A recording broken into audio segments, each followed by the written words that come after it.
This particular rod is in 2 pieces. It's considered an older piece of equipment, but it belonged to my dad, and I use it proudly. This one doesn't pack as easily as the 4-piece or 3-piece, but I like this one a lot because it just reminds me of my pop. So the way you go ahead and you put this piece on is you make sure the guides are facing you.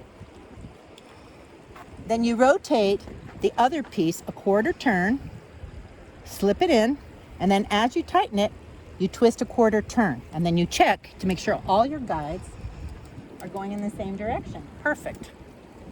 So to attach the reel to the rod, you want to make sure that you find the little area where there is a nest for that part to fit in so that the mount sits firmly on there. Sometimes other rods have 2 of these screws, but this one has just an inset little mount there. And then I'm going to go ahead and fasten it. It's nothing fancy, there's nothing mystical about it. I know the movies make it seem very complicated and beautiful, but really it's just a stick throwing around a bit of string.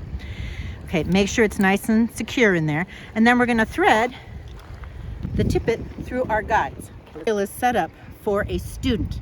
So I have the fly line. The first line that's on any reel is the anchor line. Then you have your fly line. This one is forward weighted so that the beginner feels more confident as they're casting. But then on top of that, I have a tippet with a graduated diameter, and I have some Antron polyester right here. That gives the feeling of a fly, and that gives your student the chance to learn on a patch of grass.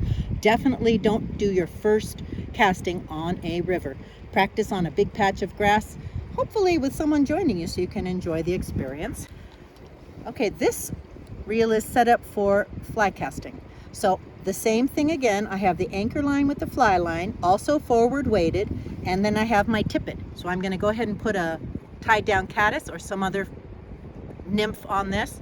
You could put a dry fly on it. However, I tend to use nymphs more often because nymphs are really a fly fisherman's bread and butter. That's really what you do. So let me tie this one on and then we'll get started fishing.